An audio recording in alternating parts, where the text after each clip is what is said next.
القرآن للناس من كل مثل وكان الإنسان أكثر شيء جدلا صدق الله العظيم. اللهم صل على سيدنا محمد وعلى آل سيدنا محمد وبارك وسلم. سورہ کہف چل رہا تھا، سورہ کہف کا سلسلہ چل رہا تھا، تو چند نوجوانوں کا تذکرہ آیا، کہف والوں کا، اور اس سے پہلے قرآن کی عظمت کا تذکرہ. قرآن ہدایت کا دستور ہے اور زندگی کا نظام ہے. پھر اس کے بعد باغ والوں کا تذکرہ آیا. اس سے پہلے بھی قرآن کی طرف توجہ دلائی کہ اس پر عمل اور اس کی تلاوت یہ جائے پناہ ہے، جائے حفاظت ہے، اور اس میں کامیابی اور فلاح کا یہ راستہ ہے. اب آگے حضرت خضر کا تذکرہ آ رہا ہے اور حضرت موسیٰ علیہ السلام کا تذکرہ. تو اس سے پہلے پھر قرآن کا تذکرہ آیا کہ اللہ تعالیٰ نے اس قرآن میں ہدایت کی ہر قسم کے مضامین اور ہر قسم کی مثالیں پیش کی ہیں. اگر کوئی چاہے تو اس سے رہنمائی اور ہدایت لے سکتا ہے. لیکن مسلمان جو قرآن پر ایمان رکھتے ہیں وہ کبھی اس نظر سے بھی قرآن کو دیکھتے ہیں کہ اس میں میری مشکلات کا حل ہے.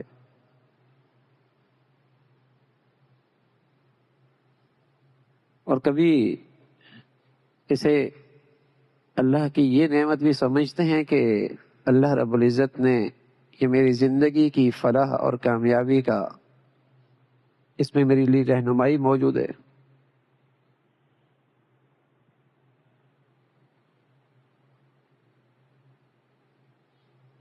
یہ نقطہ نظر اور قرآن سے یہ تعلق مسلمانوں کا نہ ہونے کے برابر ہے، جس سے مسلمان اس قرآن کی برکات سے محروم ہو رہا ہے.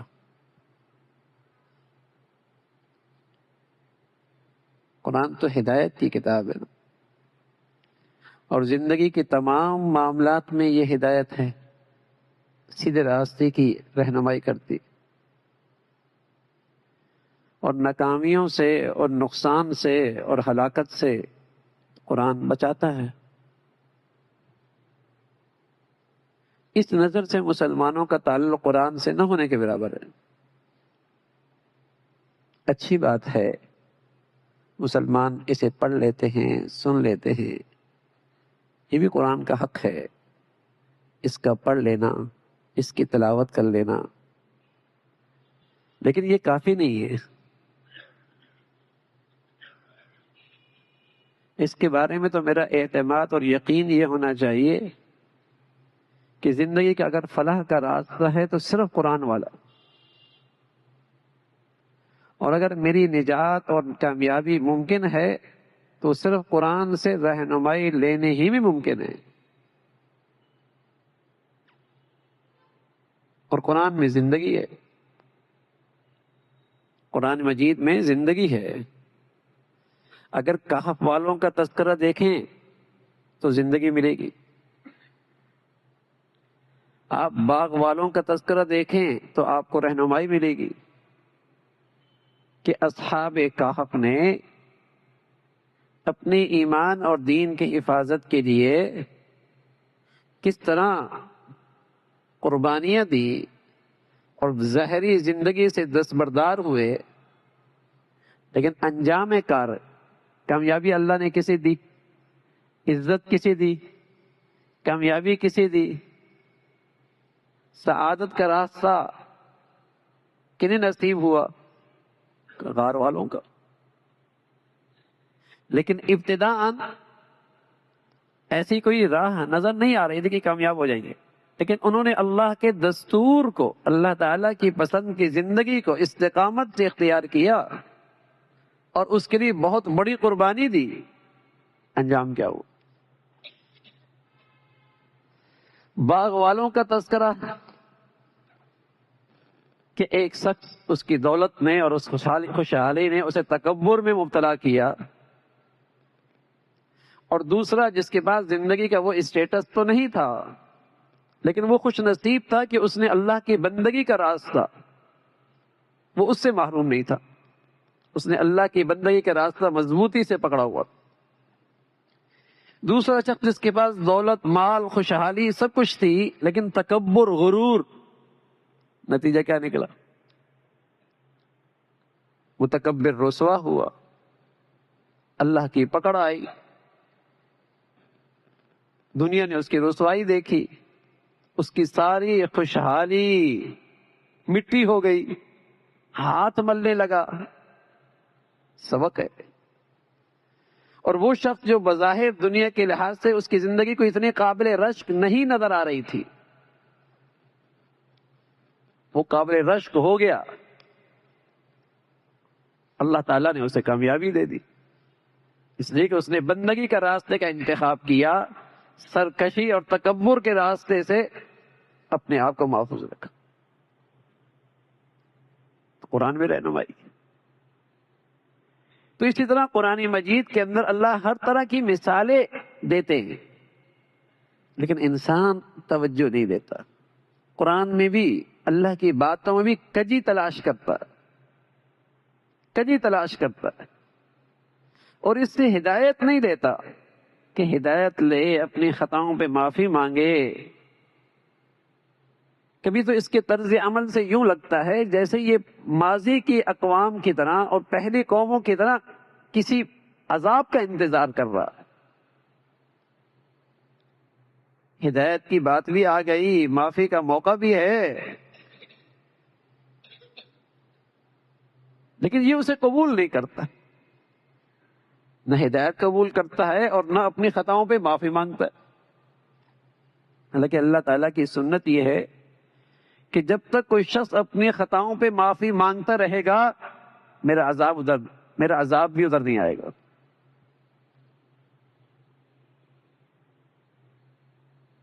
اللہ تعالیٰ عذاب نہیں دیتے، لیکن کوئی آدمی ہدایت ہی قبول نہ کرے، اپنے خطاؤں پہ معافی بھی نہ مانگے، تو اس کا مطلب یہ کہ وہ اپنے آپ کو ہلاکت کے لیے پیش کر رہا. کہ جیسے پہلی قومیں ہلاک ہوئیں اور پچھلے ان واقعات کے اندر بھی نظر آیا کہ اللہ سے جو غافل تھے اور اللہ سے جو دور تھے، متکبر تھے، حق سچ سے انہوں نے منہ موڑا، کیسے ان کے پکڑ آئی. اللہ کا نبی بھی آتے ہیں، اللہ کے پیغمبر بھی دنیا میں آتے ہیں اسی چیز کے لیے کہ تمہارے زندگی کا نتیجہ ہے، تمہاری زندگی کا نتیجہ تمہارے سامنے آئے گا، اچھا یا برا. وہ مبشر بھی ہیں، منذر بھی ہیں. وہ بتاتے ہیں کہ تمہاری اچھی اور بری زندگی کا نتیجہ آئے گا، ضرور آئے گا. ایسا نہیں ہے کہ ایک آدمی فیل ہوا اور ایک آدمی پاس ہو، دونوں کا رزلٹ ایک جیسا ہے. اللہ کے یہاں ایسی نا انصافی نہیں، 100% وہاں انصاف ہوگا. ہاں، امتحان حال میں ہم بارہا کہتے ہیں کہ اللہ کی سنت یہ ہے کہ ہم دنیا اسی کو بھی دیتے ہیں جو ہمیں راضی رکھتا ہے، اور یہ دنیا ہم اسی بھی دیتے ہیں جو ہمیں ناراض کرتا ہے.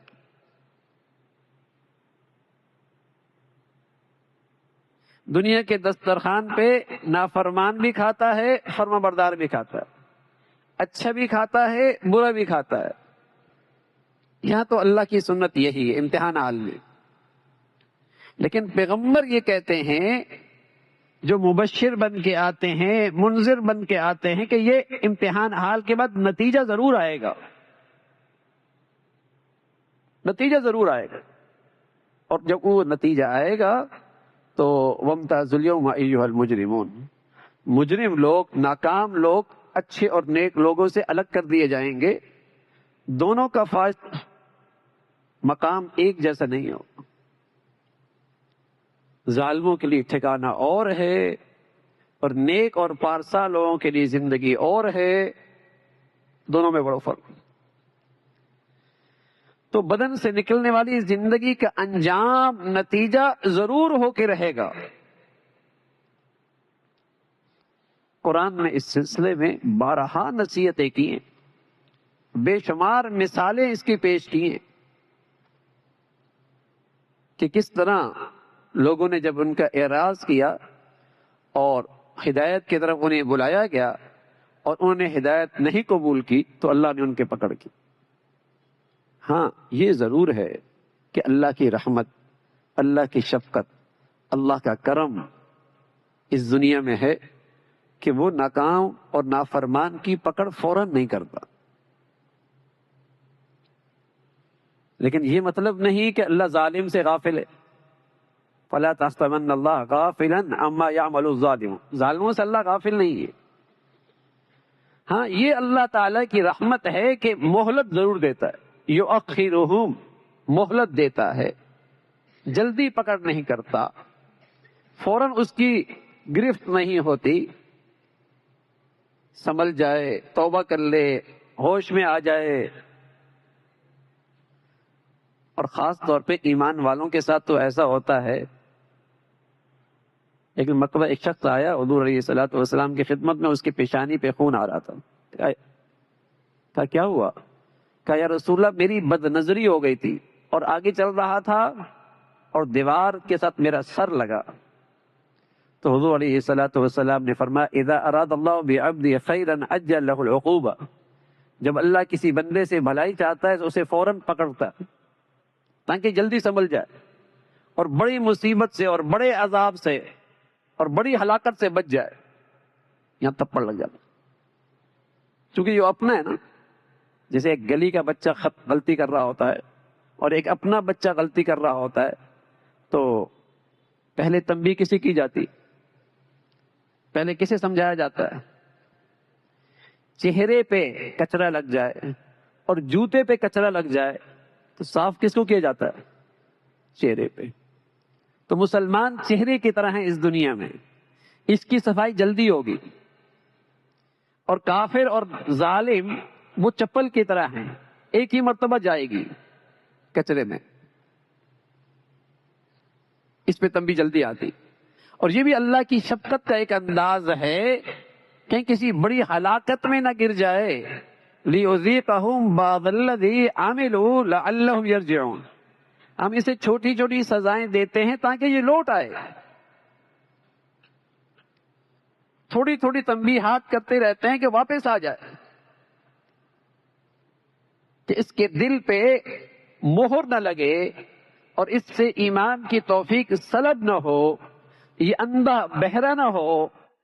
اس لیے چھوٹی چھوٹی اسے تنبیہات ہوتی رہتی. تو اللہ تعالیٰ کی یہ رحمت ہے، شفقت ہے کہ کسی کی غلطی پر فوراً ایسی سزا کہ جو ہمیشہ کے لیے ناکام ہو جائے ایسا نہیں کرتا. فرصت دیتا ہے، مہلت دیتے ہیں. اسی کا تذکرہ فرمایا. باقی دنیا میں کتنے بستیاں، کتنے قومیں، کتنے علاقے ہیں جو اس کا منظر پیش کرتی ہیں کہ جب انہوں نے اللہ کی نافرمانی کی تو ان کا انجام کیا ہو. وَتِلْكَ الْقُرَىٰ أَهْلَكْنَاهُمْ لَمَّا ظَلَمُوا. کتنی بستیاں ہیں جنہیں ہم نے ہلاک کیا ہے. لیکن ان کا ایک وقت مقرر تھا. بعض قوموں کو 950 سال تک ملے، صدیاں ملی، پھر اللہ نے ان کے پکڑ. ہم بس اوقات اپنے سامنے کسی ظالم کا ظلم دیکھتے ہیں تو خیال گزرتا ہے پکڑ کیوں نہیں کرتا اللہ ان کی، اللہ تعالیٰ ان کی پکڑ کیوں نہیں کرتا. خیال آتا اتنا بڑا ظالم ہے، کوئی عذاب برسے اس پر. تو پیغمبر کے مقابلے میں ظالم آئے اور صدیاں گزری، لیکن اللہ تعالیٰ فرما رہا ہے کہ پھر ہم نے پکڑ کی، لیکن ان کا ایک وعدہ مقرر تھا کہ اس وقت تک انہیں مہلت دی. ہم نے مہلت ملتی ہے لیکن اب ہر حال کفر کا اور شرک کا اور ظلم کا اور نافرمانی کا انجام برا ہی ہوتا ہے، برا ہی ہوتا ہے۔ اخذنا بذنبہم، ہم نے انہیں پکڑا ان کے گناہوں کی وجہ سے۔ اور کیسا پکڑا؟ اخذتہ الصیحہ، چیخ آئی، کلیجے پھٹ گئے۔ ہم نے پکڑا ان کے گناہوں کی وجہ سے، خسفنا بہ الارض، زمین پہ دھنستے چلے گئے، زمین پھٹی، اندر چلے گئے۔ اخذنا بذنبہم، ان کے گناہوں کی وجہ سے پکڑا، اغرقنا، پانی میں غرق کر دیا۔